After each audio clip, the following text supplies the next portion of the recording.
Today we're making a really explosive pasta, ravioli with yolk. Is there anything more glorious? It's like pasta and eggs Benedict got married and had a baby. Don't let this dish intimidate you. Today I'll cover all the tips and tricks to help you pull this off at home. This could be a really fun first course for a holiday meal.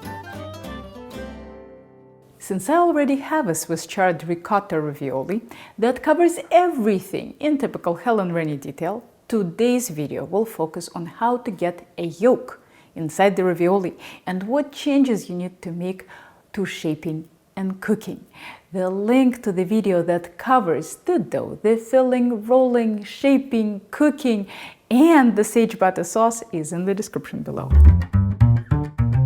When you're ready to roll and shape, you'll need to separate 12 yolks. To do that quickly, I like to crack all my eggs into a small baking dish. To make sure you don't break the yolk, tap the egg on the counter to get a little indent. Then place the tip of your thumbs on that indent and pry the egg apart without shoving your thumbs in. You can do it any which way you want as long as the yolks stay intact. Also, notice that I keep my eggs very low and close to the baking sheet. The further the egg drops, the higher the chance that the yolk will break.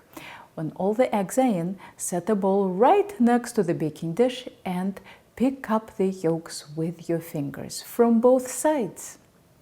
Keep your fingers slightly open to allow the white to drop through and move the yolks back and forth until all the white drips off.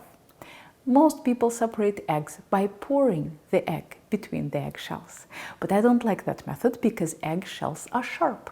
One wrong move and your yolk will break.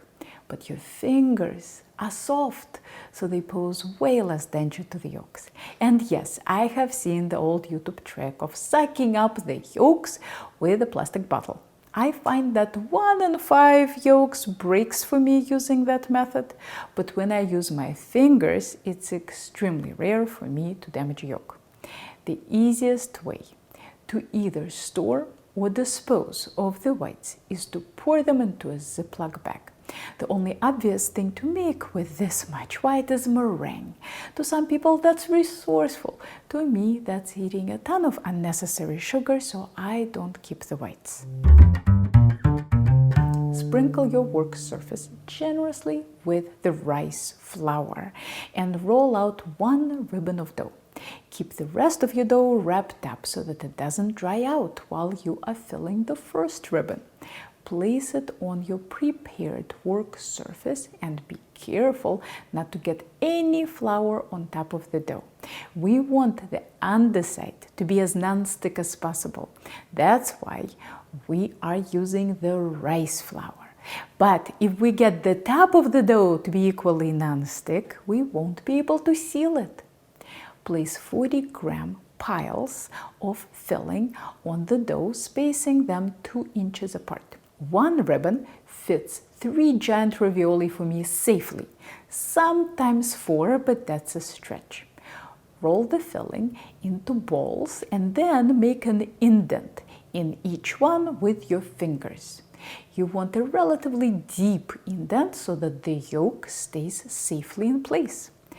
Bring the lip of the bowl to the indent and slide the yolk into each pile of filling. If you get a bit of white dripping out of your egg volcano, tidy it up with a paper towel. All right, the yolks have landed. Wet your finger and run it around each pile of filling. Pick up the remainder of your ribbon and drape it over the filling. Try not to stretch the dough. Instead, let it drape between each pile of filling. The next step is very important. Don't let the dough seal until you get all the air out. Air pockets are terribly annoying since they result in misshapen and even burst ravioli during the cooking step. First, seal the dough between the piles of filling. Then keep the edges of the dough open until you work your way around the filling, pushing out the air. Folds are totally fine. They make your ravioli look homemade and rustic. Keep going like this until all the air is out and all the ravioli are sealed. You can cut them out any which way you want. Cutting them on a board with a knife into square shapes works. If you want them to be round, here is the easiest way to do it. Place a cookie cutter or some other round thing as a guide on top. I'm placing it dull side down so that it doesn't cut through the dough. Then use a pastry wheel to cut around the cookie cutter. Make sure you keep the pastry wheel perfectly perpendicular to your work surface. If you angle it, it won't cut well. Once all your ravioli are cut, remove the trim. You can shape it into a disc, wrap it in plastic, and re-roll. It won't be quite as good as the first pass, but it will make pretty good noodles. You probably won't need to add any flour during the rolling process, since this dough has way more flour worked into it already. I like to pinch the edges together to thin them out, but that's up to you.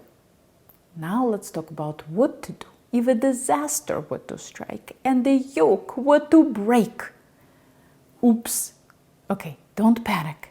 Pick up the pile of filling with both hands and pour out the broken yolk. Wipe out the yolk the best you can, and then work the remainder of the yolk into the filling by mushing it. Reshape the filling and place another yolk into it. That's better. When you finish the first ribbon, roll out and fill the next ribbon. Place the finished ravioli on a baking sheet lined with parchment and sprinkled with rice flour. If you aren't ready to cook them immediately, place them in the fridge, keeping them uncovered for the first 30 minutes. At that point, loosely cover them with plastic wrap, but keep an eye on them. If they start to feel sticky, uncover them for about an hour.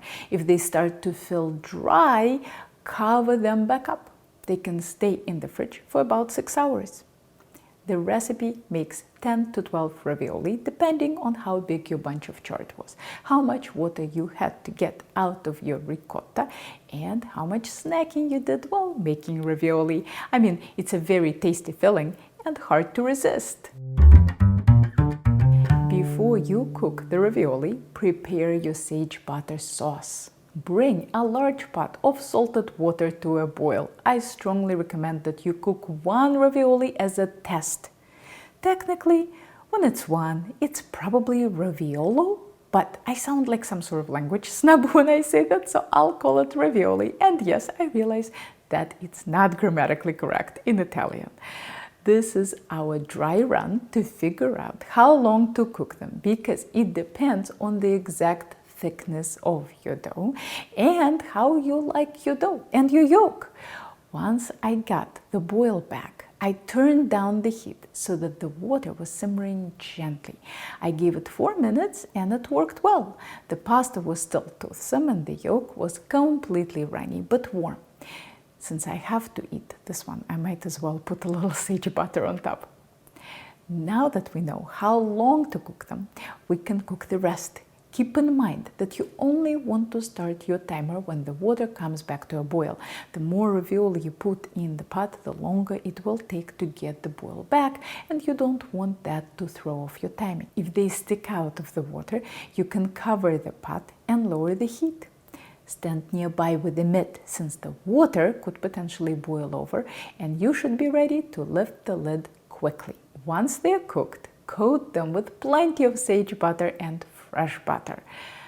Top with the crispy sage leaves, grated parmesan, and dig in. This makes a truly show-stopping first course. I would only serve one per person since this is such a rich dish. I plated up 2 just because it looks better for the picture, and now that it's on my plate, I have no willpower to resist eating the second one. Sometimes too much of a good thing is simply the best. Here are more very detailed culinary tutorials for you to check out, and if you are ever in the Boston area, maybe I'll see you in one of my classes.